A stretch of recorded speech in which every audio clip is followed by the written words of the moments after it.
आपके अकॉर्डिंग कौन सा टूथपेस्ट सबसे बेस्ट है? जैसे अभी एक पेस्ट आया था कि आप उसको देखेंगे लोगों ने बहुत यूज किया, मैं नाम नहीं लेना चाहूँगा उस टूथपेस्ट का। जो कैविटी होती है बेसिकली ये हमारे टूथ स्ट्रक्चर को लॉस्ट करती है और एक गड्ढे नुमा काला सा स्ट्रक्चर बनता है। IDA ने ADA ने जो अमेरिकन डेंटल एसोसिएशन है, चाहे इंडियन डेंटल एसोसिएशंस हैं, इन्होंने एक क्राइटेरिया डिसाइड किया हुआ है कि टूथ ब्रश कैसे डिजाइन होंगे। मटर के दाने के बराबर टूथपेस्ट हमको इस्तेमाल करना चाहिए। अच्छा, इसका मतलब ये एडवर्टीजमेंट वाले हमें बेवकूफ़ बनाते हैं। हरी सब्जियां खाएं, कैरेट्स खाएं और एंटीऑक्सीडेंट्स लें। ने भी पूछा था कि बच्चों में कैविटी के क्या कारण हो सकते हैं, तो मेजर काज तो आपके चॉकलेट भी हैं और उससे भी बड़ा काज है आपके पोटैटो चिप्स। अगर ये जेन्युइन रीजन है, अगर आपको जिंजिवाइटिस है, पायरिया जैसे पेरियोडोंटाइटिस जिसको पायरिया बोलते हैं, अगर ऐसी बीमारी है तो इसका इलाज है, आप अपने डेंटिस्ट के पास जाके इसका इलाज करा सकते हैं, परमानेंट क्योर हो सकता है आपका। और जैसे आपने बताया कि टंग क्लीनर का यूज़ परमानेंट मतलब डेली करना चाहिए या?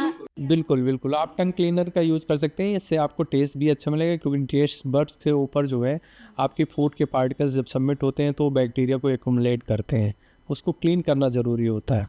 तो हम लोग तो बहुत एंशिएंट टाइम से ये अपने यहाँ हिंदुस्तान में एंशिएंट टाइम से ही ये इस्तेमाल हो रहा है। लोग दातुन करते थे, दातुन को आपस में दो अलग पार्ट करके फिर इसके बाद उसको टंग क्लीन करते थे। लेकिन ये अगर बात की जाए कि बाहर के देशों में, तो ये तो बहुत अभी 30-35 साल पहले आया है टंग क्लीनर का बेसिकली यूज। उसके पहले वहाँ टंग क्लीनर का बहुत नहीं। अच्छा, जैसे कोई प्रॉब्लम स्टार्ट होती है दांतों में, कभी किसी के ब्लड आने लगता है, किसी को चीज़ें फंसने लगती हैं, तो क्या ये प्रॉब्लम स्टार्ट होने की निशानी है? जी, अगर आपके मसूड़े हेल्दी नहीं है तो आपको ब्लड आएंगे। मसूड़े हेल्दी रखने के आप कैसे पहचानेंगे मेरे मसूड़े हेल्दी हैं या नहीं हैं? मसूड़ों का एक कलर होता है कोरल पिंक कलर का। हेल्दी मसूड़े जो होते हैं कोरल पिंक कलर के होने चाहिए। अब उससे अगर कलर थोड़ा सा रेडिश हो रहा है, इन्फ्लेम्ड मतलब बहुत ज़्यादा चिकनापन आ रहा है, फूला हुआ है, तो इसका मतलब आपको मसूड़ों की बीमारी हो चुकी है। तो इसके लिए आपको अपने पास डेंटिस्ट के पास जाइए, आप उसको क्लीनिंग कराइए।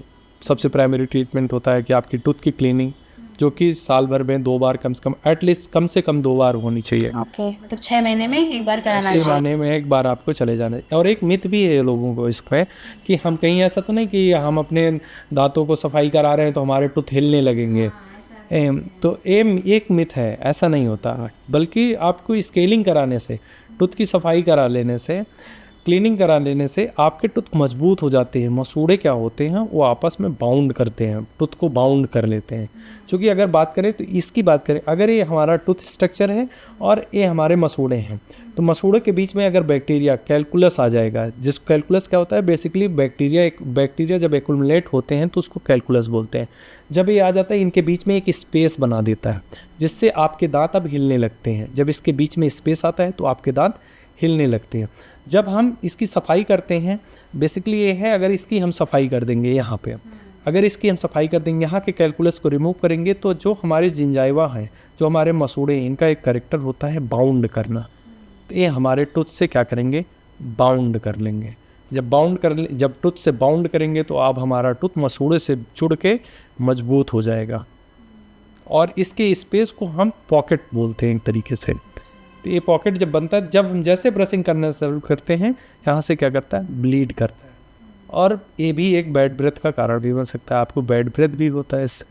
और इसी को जनरली हम टर्म में बोल देते हैं, जो मसूड़े से खून आना, पायरिया बोल सकते हैं उसको। फिर इसको क्योर करने के लिए? क्योर करने के लिए सबसे पहले अगर आपको ब्लीडिंग हो रही है तो आप अपने डेंटिस्ट के पास जाइए और उससे स्केलिंग कराइए, या फिर वो जैसे एडवाइस करता है कि उसमें फिर स्केलिंग होती है, रूट प्लानिंग बोलते हैं। फिर इसके बाद क्यूरोटाज, अगर ज़्यादा डीप तक हो गया तो फिर क्यूरोटाज बोलते हैं, क्यूरोटाज आप करा सकते हैं। स्केलिंग का क्या मतलब है? स्केलिंग का बेसिकली मतलब होता है क्लीनिंग टूथ, तो टूथ को क्लीन करना। अच्छा, ये जैसे हम लोग आजकल कोल्ड ड्रिंक वगैरह, सॉफ्ट ड्रिंक ये सब बहुत पी रहे हैं, तो ये भी क्या अफेक्ट करते हैं हमारे दांतों पे? हाँ बिल्कुल, हमारे दांतों को अफेक्ट करते हैं। जो सॉफ्ट ड्रिंक होते हैं वो हमारे दांतों को अफेक्ट करते हैं, क्योंकि या तो एल्कलाइन फॉर्म में होगा या तो फिर वो हमारे एसिडिक फॉर्म में होगा, और दोनों ही जो है हमारे दांतों के लिए नुकसान का। अगर एसिडिक होगा तो हमारे दांतों को क्या करता है, डिजॉल्व करता है। जैसे कि मैंने पहले ही बताया कि इनेमल जो होता है वो प्रोटेक्टिव लेयर होता है, जब उस पर एसिड पड़ेगा वो धीरे धीरे क्या कर देगा, इनेमल लेयर को डैमेज करने की कोशिश करेगा, डिजॉल्व करने की कोशिश करेगा। जैसे ही इनेमल लेयर डिजॉल्व होगी उसके बाद हमारे क्या होंगे, टूथ का स्ट्रक्चर लॉस्ट होगा, सेंसिटिविटी कॉज हो जाएगी, बैक्टीरिया प्रोन हो जाएंगे। तो इसीलिए हम सॉफ्ट ड्रिंक को अवॉइड करते हैं। और ये टोबैको, पान मसाला खाने वाले लोगों को क्या बोलेंगे आप? टोबैको, पान मसाला, गुटखा और ये सब जो लेते हैं उनके लिए बस इतना कहना चाहूँगा कि आप ये बुरी आदतों में से हैं, इनको जितनी जल्दी छोड़ दिया जाए उतना बेहतर है आपके दांतों के लिए। सिर्फ आपके दांतों के लिए नहीं, बशर्ते आपकी अदर जो ऑर्गन्स हैं उनको हेल्दी बनाए रखने के लिए इनको छोड़ना बहुत आवश्यक है। लेकिन ये खाने वाले लोग बोलते हैं ना कि हमें दांतों में फिर दर्द नहीं होता है, ये एक्सक्यूजेस देते हैं इस तरह के, तो ये क्या सही है? मिथ है सिर्फ। इनके बारे में ऐसा नहीं है कि बहुत ढेर सारी ऐसे रिसर्च हुए हैं, बहुत ढेर सारी ऐसे जो है प्रयोग हुए हैं जिससे पता चलता है कि ये सब सिर्फ एक मिथ है कि इनके खाने से हमें आराम होता है। और जबकि ऐसा है कि इसके खाने से हमारे जो बॉडी ऑर्गन्स होते हैं, हमारे इम्यून सिस्टम होते हैं, ये कमज़ोर हो जाते हैं, स्ट्रक्चर लॉस्ट होते हैं। इससे बैक्टीरिया, वायरस और तमाम फंगस ये सब इन्वेट करते हैं, बहुत ज़्यादा ग्रो कर जाते हैं। चूँकि आपका इम्यून सिस्टम कमज़ोर रहेगा तो जाहिर सी बात है कि इस पे ग्रोइंग के चांसेस इन लोगों के बढ़ जाएंगे, जो कि हमारे हेल्थ के लिए बिल्कुल भी अच्छा नहीं होता। सिर्फ दांतों के लिए नहीं बल्कि ओवरऑल हेल्थ के लिए ये अच्छा नहीं होता। और जैसे आप अब जब देखते हैं कुछ एडवर्टीजमेंट टीवी पे या इस तरह के ऐड, तब क्या फीलिंग होती है आपकी? फीलिंग की बेसिकली बात करें तो एक ऐसे जो भी एक्टर हैं, एक्ट्रेस हैं या फिर जो भी इसमें इन्वॉल्व होते हैं उनके ऊपर थोड़ा सा मुझे तरस भी आता है कि ये लोग ऐसे, चूँकि उनको रोल मॉडल लोग समझते हैं, उसके बाद भी वो लोग ऐसे, तो बेसिकली वो लोग, हम तो कहेंगे कि वो एक रोल मॉडल नहीं है। उनको आप रोल मॉडल समझना बंद करिए कि वो रोल मॉडल नहीं है जो आपकी सेहत के साथ खिलवाड़ करने की कोशिश करते हैं। और पब्लिक को खुद जागरूक होना चाहिए, क्योंकि आप इसको पढ़ते हैं, देखते हैं, उसके बाद भी अगर आप नहीं होते हैं तो कुछ गलतियाँ आपकी भी हैं उसमें। तो इसमें चाहिए कि आप जागरूक हैं। जी हाँ, उसमें बाकायदे पूरे तरीके से एक चेतावनी दी जाती है, लेकिन उसके बाद भी आप नहीं करते हैं तो इसका मतलब है कि आप में भी कमी है। और मुझे बहुत दुख होता है जब ऐसे बड़े बड़े एक्टर्स जो है इस तरीके का प्रचार प्रसार करते हैं। तो ये जानलेवा चीज़ों को प्रचार प्रसार करना अपने आप में खुद एक दुख वाली बात। और ये ओरल कैंसर भी इससे ही होता है, तो इसके बारे में कुछ बताइए। ओरल कैंसर क्या है और इसके 3 मेन रीज़न क्या हैं? ओरल कैंसर की बात की जाए तो कैंसर एक बहुत बृहद टॉपिक है, उसके बारे में डिटेल में कभी बात की जाए तो बेहतर है। लेकिन अगर उसके कारणों में बात की जाए तो बेसिक माउथ कैंसर जिसकी बात करते हैं तो इसमें टोबैको एंड प्रोडक्ट्स आते हैं। छोटे छोटे अल्सर भी कभी कभी कैंसर में चेंजेस हो जाते हैं, एक ये भी कारण है। कुछ जेनेटिक फैक्टर्स होते हैं, वो भी एक कारण होते हैं। और कुछ जो है एक तरीके से बात की जाए एनवायरमेंटल फैक्टर्स होते हैं, वो भी कुछ केमिकल्स होते हैं जो कैंसर काज करते हैं। तो इन सब चीज़ों से बचा जाए तो बेहतर है, कैंसर से बचाव किया जा सकता है। ओरल कैंसर के क्या सिम्टम्स होते हैं? अगर सिम्टम्स की बात की जाए, डिफरेंट टाइप के कैंसर डिफरेंट टाइप के सिम्टम्स शो करते हैं। लेकिन ओरल कैंसर की पहचान की जाए, सबसे पहले माउथ में शुरुआत जो होती है एक छाले के रूप में हो सकती है। आपको रेड कलर, रेडिश कलर हो सकता है कि आप उससे, अगर 10 दिन के अंदर छाले आपके नहीं ठीक होते हैं तो तुरंत आप अपने डेंटिस्ट के पास जाइए या किसी अपने डॉक्टर के पास जाइए, डायग्नोस कराइए, उसका ट्रीटमेंट कराइए। छालों को, छोटे छोटे छालों को भी इग्नोर नहीं करना चाहिए। अगर वो हील नहीं हो रहे हैं विदिन 10 डेज़, आपको हील नहीं हो रहे हैं, रिलीफ नहीं हो रहे हैं, तो आप अपने डॉक्टर को जाइए, डायग्नोस कराइए। हो सकता है वो बायोप्सी कराएं आपकी, तो फिर जांच में पता चलेगा। जैसे कि हमारी फैमिली में है एक मेंबर, उनको हमेशा ऐसे छाले आज हो जाते हैं, वो दिखाते हैं, फिर ट्रीटमेंट कराते हैं, सही हो जाते हैं, फिर 2-3 महीने बाद फिर हो जाते हैं। छालों के बीच पीछे जाने का कारण है कि छाले हो क्यों रहे हैं। बेसिकली वो छाले ही हैं या कुछ और है। कभी कभी लोगों को दांतों की, 2 दांतों की, जैसे दांत एक दूसरे पे बैठते हैं, ये हमारे गाल को भी नुकसान करते हैं, कट जाते हैं। तो ज़रूरी है कि ये उसको हम छालों में गिनती कर लेते हैं। लेकिन वो हमारे टूथ की वजह से जो नुकसान हो रहा है, जो अल्सर बन रहा है, वो हमारे टूथ की वजह से। ये भी एक बाद में जाके कैंसर में बदल सकता है। ऐसा नहीं है कि चूँकि बार बार एक ही जगह का घाव लगना, ये भी बाद में कैंसर में कन्वर्जन हो सकता है इसका। तो ज़रूरी है कि हमारे जो दांत हैं, एक दूसरे जो हमारे गाल को नुकसान या चीक बाइट काज कर रहे हैं, इसके पीछे गए हम इसको दांत की कस्पल ग्राइंडिंग करा सकते हैं डेंटिस्ट से मिलके। हो सकता है इसको एलाइन करा सकते हैं, जो ऑर्थोडोंटिक होते हैं वो दांतों को आप एक प्रॉपर शेप देते हैं, जो ब्रेसेस लगा के करा सकते हैं, तो आपके घाव से बचे जा सकते हैं। लेकिन अगर छाले और किसी कारणवश हो रहे हैं तो उसके पीछे के चाहिए आप पूरी हिस्ट्री नीचे से निकालिए कि कब से शुरू हुआ, क्यों हुआ, उसके पीछे का क्या रीज़न है। फिर उसका एक प्रॉपर ट्रीटमेंट चलता है, उसको आप अपने डॉक्टर से मिलिए और उसका इलाज देखिए। अच्छा, तो क्या ओरल कैंसर का जो ट्रीटमेंट है वो हमारे यहाँ होता है और सफल है ये इसका इलाज? हाँ, बहुत ढेर सारे ऐसे हॉस्पिटल्स हैं जो ओरल कैंसर का ट्रीटमेंट कर सकते हैं, जिसमें सर्जिकल है, कीमोथेरेपी है, रेडियोथेरेपी है। तो उसका क्योरिंग है, लेकिन अर्ली स्टेज में अगर डिटेक्शन हो जाता है तो। अगर इसकी स्टेज की बात है, फोर्थ स्टेज जो होता है जिसको हम बोल सकते हैं, उसमें ये होता है थोड़ा सा मुश्किल होता है, लेकिन ये है कि उसका भी ट्रीटमेंट है। और एक जैसे हमारे दांतों में गैप हो जाता है, कुछ कुछ लोगों के में बहुत सारा गैप होता है, तो ये किस कारण से होता है? दांतों में गैप होना अगर नेचुरली है तो उसको डायस्टमा बोलते हैं। कुछ कुछ बच्चों में आप देखिए पहले से ही उनके दांत दूर दूर होते हैं, तो अगर दांत बच्चे के थोड़े दूर दूर हैं तो इसका मतलब जो नीचे के दांत निकलेंगे उनको प्रॉपर जगह मिलेगी। बच्चों में है तो उसके लिए बहुत घबराने की ज़रूरत नहीं है एक उम्र तक, लेकिन बड़ों में थोड़े आ जाते हैं तो हम ऑर्थोडोंटिक ट्रीटमेंट करा सकते हैं, जिसमें हम ब्रेसेस या आजकल नए एलाइनर जो है बहुत ज़्यादा चल रहे हैं तो उसको करा सकते हैं। एक जेनेटिक फैक्टर भी होता है जो आपको दांतों के बीच में गैपिंग को ला सकता है। अच्छा, क्या हमारे पुअर ओरल हेल्थ क्या हमारे पूरी बॉडी को इफेक्ट करती है? बिल्कुल बिल्कुल।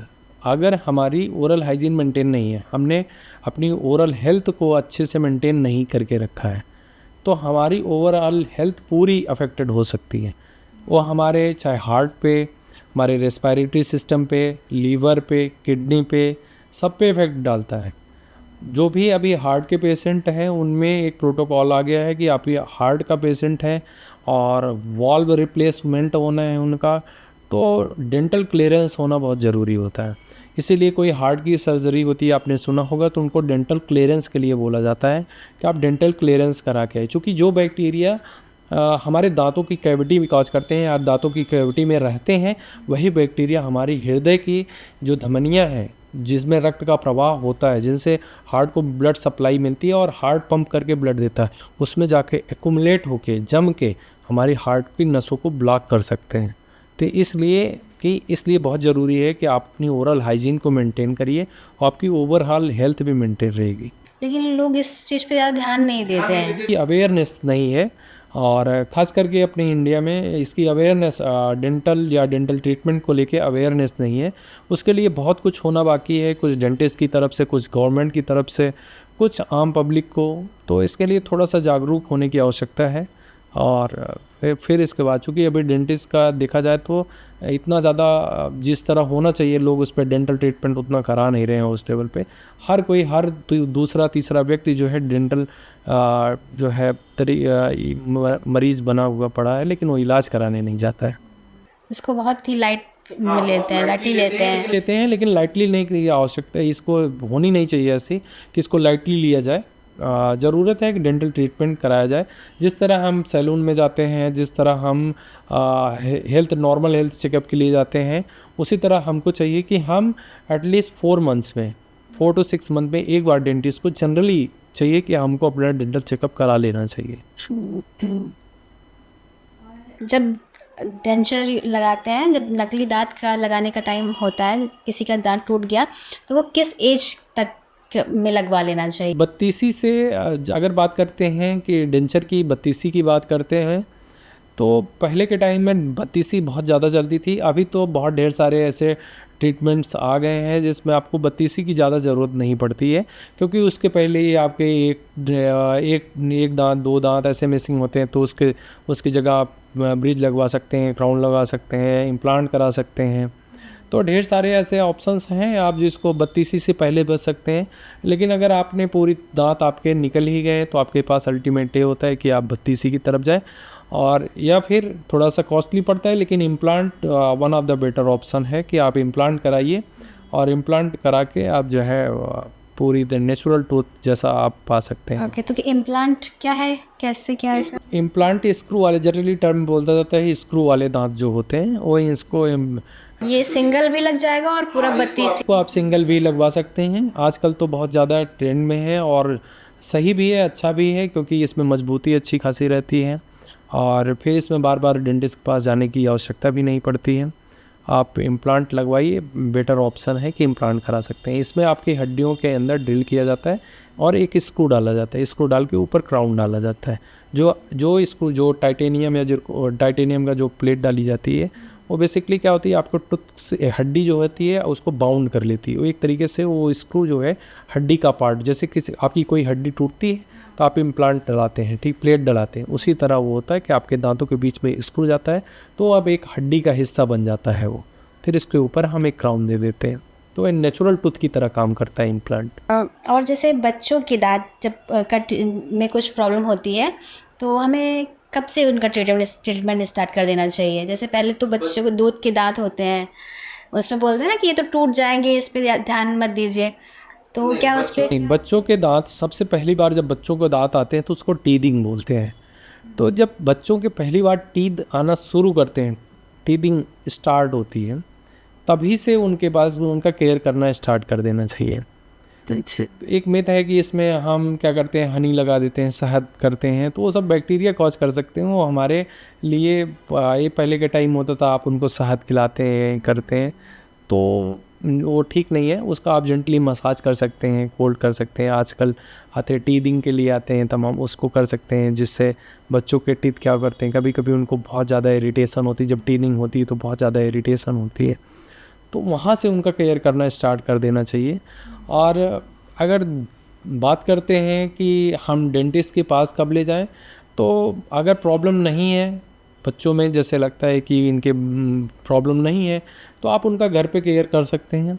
नहीं तो आप उनको डेंटिस्ट के पास साल में एक बार, जब उनके टीथ आ गए हैं, 2 3 4 दांत आ गए हैं, तो आप एक बार उनको डेंटल चेकअप के लिए नॉर्मली ले जा सकते हैं, कि जिससे उनके टीथ लाइन आ रहे हैं कि नहीं आ रहे हैं, उनकी हेल्थ कैसी है, तो ये सब चीज़ों करा सकते हैं। कभी कभी क्या होता है कि बच्चों के टीथ बहुत लेट में निकलते हैं, तो पेरेंट्स परेशान हो जाते हैं कि बच्चे के दांत नहीं निकल रहे हैं अभी, तो क्या उस टाइम भी ट्रीटमेंट कराना चाहिए? पीडोडोंटिक्स डॉक्टर्स होते हैं जो डेंटल के स्पेशलिस्ट होते हैं बच्चों के लिए, उनके पास आप जाके उनसे आप समझ सकते हैं कि इनके बच्चों में कभी कभी क्या होता है, मसूड़ों की बहुत ज़्यादा नीचे टूथ बड पड़े हुए हैं लेकिन ऊपर इरेप्ट नहीं हो पा रहे हैं, उसके ढेर सारे कारण हो सकते हैं। आप उनसे जाके समझ सकते हैं कि क्यों ऐसा हो रहा है। कभी कभी क्या होता है कि है टूथ बड नीचे है लेकिन इरप्शन नहीं है, तो इसके लिए वो कभी उस पर एक हल्का सा चीरा लगा के उसको स्पेस बना सकते हैं, जिससे वो आ जाए ऊपर। कुछ आपकी फूड हैबिट में चेंज करा सकते हैं, कैल्शियम दे सकते हैं, जिससे बच्चों की टीदिंग ईजिली हो जाए। जनरली ऐसा होता नहीं, लेट अगर आ रहे हैं तो ये बहुत ऐसा नहीं है कि कोई इशू नहीं होता है। किस एज तक आना मतलब नॉर्मल है? 6 मंथ से किया जाता है कि 6 मंथ से उनका इरप्शन 6 ईयर तक जो है आते हैं। 6 जब बच्चे जो है 6 साल के हो जाते हैं तो उनके सारे परमानेंट टूथ 6 to 12 तक पूरे परमानेंट टूथ आ जाते हैं। परमानेंट आ जाता है वो, दूध वाले दांत टूट चुके होते हैं? दूध वाले दांत कुछ निकल जाते हैं, सेड ऑफ हो सकते हैं, कुछ डिजॉल्व हो जाते हैं, उसको धीरे धीरे डिजॉल्व होते हैं, ऊपर नीचे से अंदर से परमानेंट टूथ है वो आ जाते हैं। ऊपर का स्ट्रक्चर है ये धीरे धीरे डिजॉल्व होगा, अंदर से परमानेंट टूथ वाला है ये आ जाता है। अच्छा, कुछ बच्चों को ये भी होता है कि वो पूरा जो दूध वाला दांत है वो तो है, उसके बगल से दूसरा दांत निकल आता है। हाँ, ऐसा होता है कि जब नीचे स्पेस, चूँकि अभी ये सेड ऑफ हुए नहीं है तो परमानेंट टूथ का निकलने का समय हो चुका है, तो वो स्पेस नहीं पाता है अपनी जगह पे, तो साइड से निकल आता है। इसके लिए ऑर्थोडोंटिक ट्रीटमेंट कराने की आवश्यकता होती है। फिर उनके दांत टेढ़े मेढ़े हो जाते हैं। मेरे दांत हो जाते हैं, इसके लिए ऑर्थोडोंटिक ट्रीटमेंट बोलते हैं। ऑर्थोडोंटिक ट्रीटमेंट आप उनसे ले सकते हैं। और ऑर्थोडोंटिक ट्रीटमेंट के लिए बच्चों को 7 साल पर्याप्त समय होता है। 7 ईयर्स के जब हो जाए तो आप ऑर्थोडोंटिक को दिखा सकें। अगर आपको ऐसा लगता है माल टूथ है कि कहीं अगल बगल से निकल रहे हैं तो आप 7 ईयर्स से ही ले जा सकते हैं। हाँ जी, बिल्कुल। और आजकल हमने देखा है हमारी फैमिली में बहुत सारे ऐसे बच्चे हैं जिन्होंने ब्रेसेस लगा रखे हैं। हाँ, तो ये क्या लगाना ठीक है? ब्रेसेस अच्छे हैं और अभी एडवांस में लाइनर आ गए हैं, लेकिन एलाइनर कुछ खास ज़रूरी नहीं है कि सारे तरीके की जो भी माल ऑक्लूजन है जिसको बोलते हैं एक तरीके से कि टिथ का अरेंजमेंट गड़बड़ है, सब में एलाइनर नहीं। ब्रेसेस ज़्यादा अच्छे हैं, अभी भी ब्रेसेस ज़्यादा अच्छे कारगर हैं जो कि आर्थोडोंटिक करते हैं। एलाइनर जो है बेस्ट है, लेकिन कुछ केसेस में एलाइनर बहुत अच्छा रिस्पांस नहीं दे पाता, उसके लिए हम फिर ब्रेसेस की तरफ जाते हैं।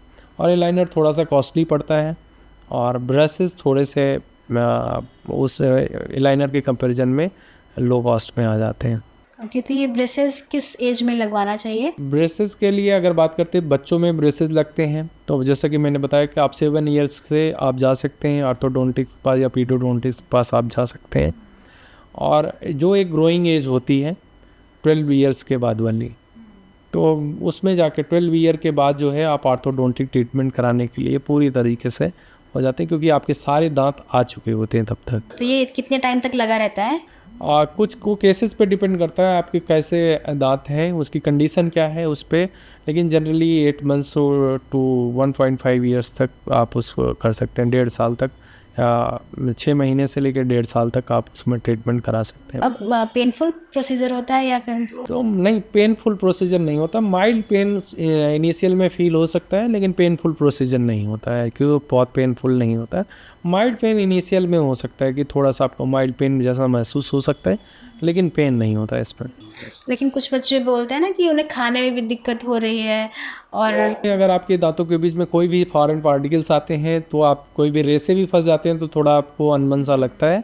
तो बस वही केस होता है कि उनको थोड़ा सा दिक्कत होती है, लेकिन उसके बाद जो है वो परफेक्ट हो जाता है। तो क्या कॉस्ट है ब्रेसेस की? ब्रेसेस की अगर बात की जाए तो अपने जो है इंडिया में अलग अलग शहरों में अलग अलग तरीके से, लेकिन आप यहाँ पे तो 35,000 से लेके 50-60 डिपेंड ऑन द केस पे कैसे हैं, तो वहाँ पे कर सकते हैं। हम लोग आजकल देखते हैं कि आजकल ये दांतों का प्रॉब्लम बहुत ज़्यादा हो गया है।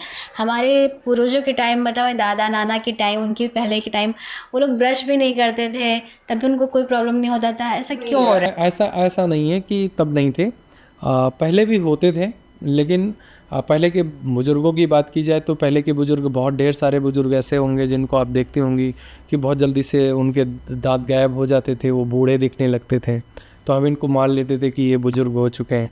लेकिन आजकल ऐसा नहीं है कि दांतों की वजह से, चूँकि उनके चेहरे भरे, अगर दांत हो जाते हैं डेंटिस्ट के पास अपना, अगर उन्होंने डेंटल ट्रीटमेंट कराया तो चेहरे भरे भरे लगते हैं, तो यंगनेस थोड़ी सी बनी रहती है।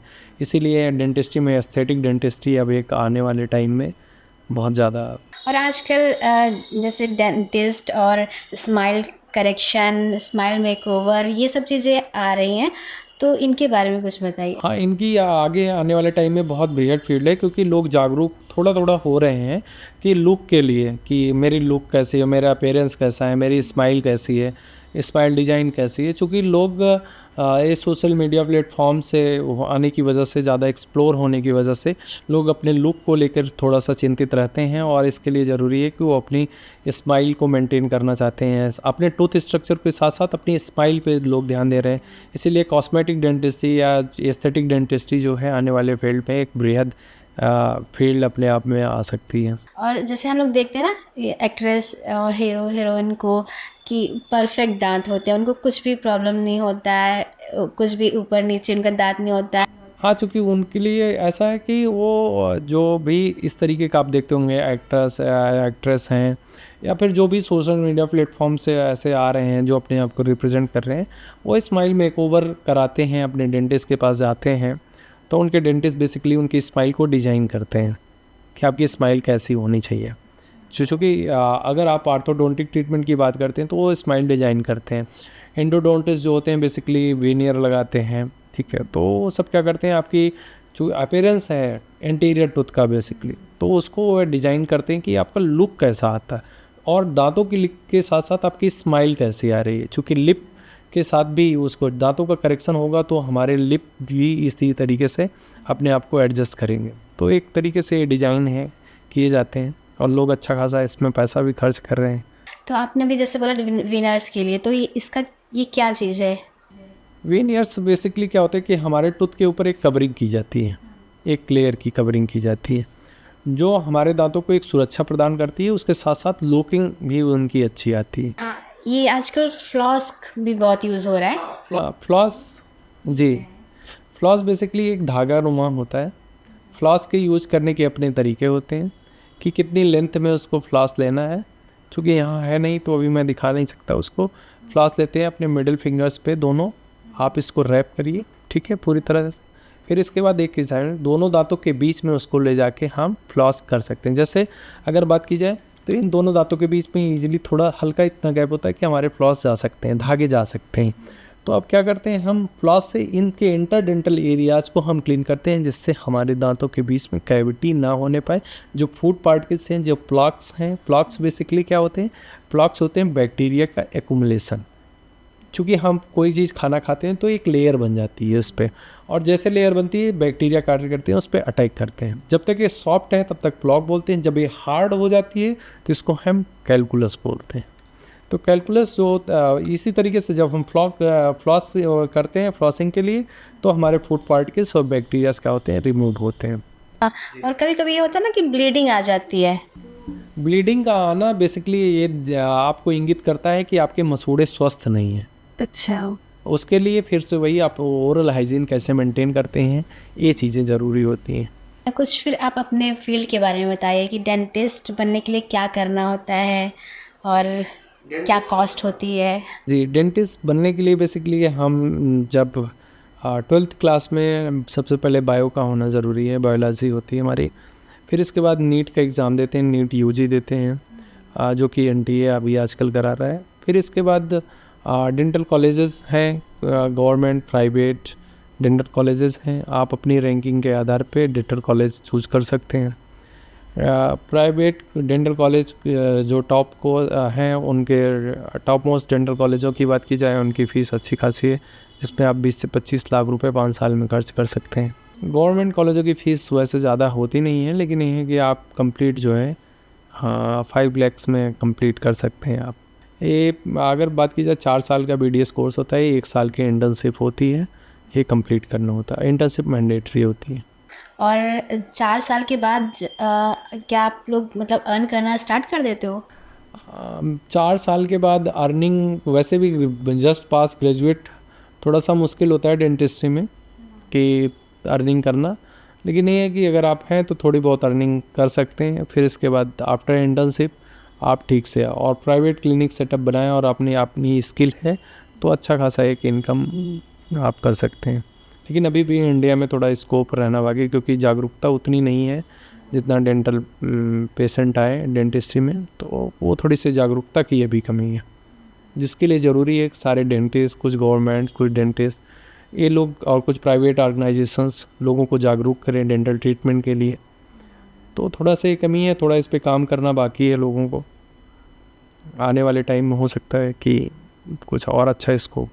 एक क्वेश्चन ये भी था मुझे कि अगर किसी का दांत आधा टूट जाता है ना, तो उसका फिर कैसे ट्रीटमेंट करते हैं? क्या वो दांत निकाल देते हैं या फिर क्या करते हैं? नहीं नहीं नहीं, अगर ट्रॉमा की वजह से आपका टूथ जो है ब्रेक हो गया है तो उसकी भी ग्रेडिंग है, उसके भी क्लासीफाइड किए जाते हैं।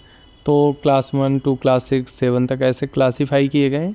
आप तुरंत अगर आपके पास ऐसा होता है तो आप डेंटिस्ट के पास पहुँचिए, वो आपको उसके अकॉर्डिंग बताएंगे कि क्या किस तरीके के कौन सी क्लास में है आपका टूथ जो आपका फ्रैक्चर हुआ है, किस क्लास पे है, तो उस हिसाब से उसका ट्रीटमेंट होता है। जनरली जो टूथ ब्रेक होते हैं उस पर हम अगर डेंटल पल्प होती है अंदर जिसमें नसें होती हैं, अगर वो एक्सपोज हो जाती हैं तो हम रूट कैनाल ट्रीटमेंट करते हैं। और अगर वो ब्रेक नहीं होती हैं तो जनरली हम सिर्फ उसको जो है फीलिंग के माध्यम से उसको हम ट्रीट कर सकते हैं। और ये दांतों में पीलापन क्यों हो जाता है? दांतों का पीलापन कुछ हमारे जो है कुछ फूड की वजह से, कुछ सॉफ्ट ड्रिंक लेने की वजह से, और कुछ हमारे नेचुरली बहुत पीलापन तो नहीं, लेकिन अगर बोलेंगे थोड़ा सा हल्का पीलापन है तो नेचुरल अगर है तो उस पर कोई आवश्यकता नहीं किसी की चीज़ कराने की। और लेकिन अगर पीलापन ज़्यादा है तो आप स्केलिंग कराइए, क्लीनिंग कराइए, इसके बाद आप उसको जो है पॉलिशिंग करा सकते हैं, दांतों में चमक वापस आ सकती है आपके। तो और थोड़े से कुछ फूड, कोल्ड ड्रिंक्स कुछ ऐसे हैं जिसको आप अवॉइड कर सकते हैं, जिससे आप बच सकते हैं कि आपके पीलापन आपका बच सकता है। अच्छा, और कोई होम रेमेडी? होम रेमेडीज़ की बात की जाए तो सबसे पहले वही ओरल हाइजीन आप मेंटेन करिए, जैसे आप ब्रशिंग करते हैं। कुछ हैं वाइटनिंग एजेंट आते हैं, जो जैसे अभी कोलगेट ने वाइटनिंग एजेंट बहुत ज़्यादा चला है, उसका कोई बहुत प्रूफ नहीं है, लेकिन ये है कि वो दावा करते हैं ऐसा होता है। तो चूँकि कुछ उसमें कंपोजिशन है जो आपको क्लीनिंग करते हैं, तो वाइटनिंग एजेंट हैं उसमें ऐसे कुछ मिले हुए जिनको आप कर सकते हैं। तो वो अंदर कर सकते हैं। और वाइटनिंग करने के लिए बेसिकली उनको बोला जाता है कि एक लिमिट टाइम तक आप जो है कर सकते हैं। तो बेहतर ये होता है कि आपकी है किस लेवल तक की आपकी एलोइस है आपकी टूथ, वो आपके डेंटिस्ट ही डिजायर कर सकते हैं। आप घर पे उसको जो है एक लिमिट के बाद उसका यूज नहीं करना चाहिए। तो क्या टीथ के अलग अलग डिफरेंट सेट्स होते हैं क्या?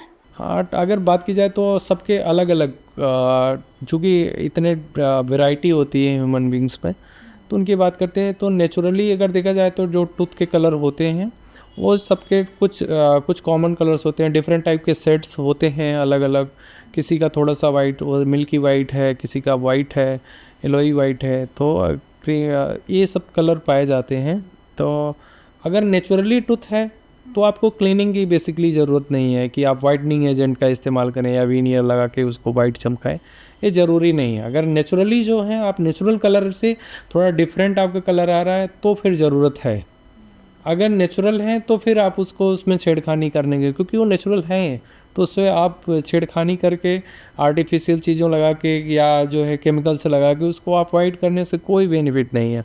अल्टीमेटली वो आपके दांतों को नुकसान कर, कोई भी केमिकल्स आपको दांतों को नुकसान करता ही है। तो उसमें ये नहीं, नेचुरल कलर जो है उसी को प्रिजर्व रखना चाहिए। और डेंटिस्ट कोशिश भी यही करते हैं कि जो आपकी नेचुरल चीज़ें हैं उसको प्रिजर्व करें। अच्छा डेंटिस्ट वही करता है। और जैसे हम ये ट्रीटमेंट लेते हैं वाइटनिंग का, तो ये कितने टाइम तक फिर रहता है? परमानेंट हो जाता है या फिर कुछ टाइम के लिए? परमानेंट नहीं रहता, डिपेंड करता है कि आप उसको मेंटेन कैसे करके रखे हुए हैं। आप इसको 3 to 6 मंथ में आप जाके अपने डेंटिस्ट के पास जाएंगे, वैसे भी कलर धीरे धीरे सेट ऑफ होंगे, तो जब सेट ऑफ होंगे उनके कलर थोड़े से सेट्स डैमेज होंगे तो फिर आपको डेंटिस्ट के पास जाके फिर से उसको प्रिजर्वेशन करना पड़ता है। कुछ लोग बात करते हैं अक्ल दाढ़ के बारे में, तो वो क्या होता है? अक्ल दाढ़ क्या होता है? अकल दाढ़ को हम अगर बोलें तो सबसे लास्ट मोलर टूथ होता है। जैसे हम दांतों की बात करते हैं, थोड़ा सा मैं दांतों के बारे में आपको बता देता हूँ। ये जो हमारे आगे के दांत होते हैं इसको एंटीरियर टूथ बोलते हैं। आगे के दांत एंटीरियर, पीछे के जो दांत होते हैं पोस्टीरियर टूथ बोलते हैं। ये हमारे 3 दांत, जो बड़े बड़े 3 दांत बोलते हैं, ये 3 दांत सबसे लास्ट जो दांत होता है इसी को हम बोलते हैं अकल दाढ़। अच्छा मैम। ये थोड़ा सा लेट निकलता है, इसीलिए ये बोला जाता है कि अगर ये निकल आया है तो फिर इसका मतलब ये है कि इनको अकल आ गई है। ऐसा पुराने ज़माने में बोला जाता था, लेकिन इसका अकल से कोई लेना देना नहीं होता है। इसको अकल दाढ़ बोलते हैं कभी। और इसमें अकल दाढ़ कुछ लोगों में नहीं आती है, तो या टाइम लेता है, टाइम लगता है, उनका इरप्ट नहीं हो पाता। क्यों नहीं हो पाता? दांतों कैविटी में हमारे क्यों नहीं आ पाते, ओरल कैविटी में हमारे वो अकल दाढ़ क्यों नहीं आ पाती? उनको जगह नहीं मिलती निकलने की। अच्छा। जब जगह नहीं मिलेगी तो निकलेंगे कैसे?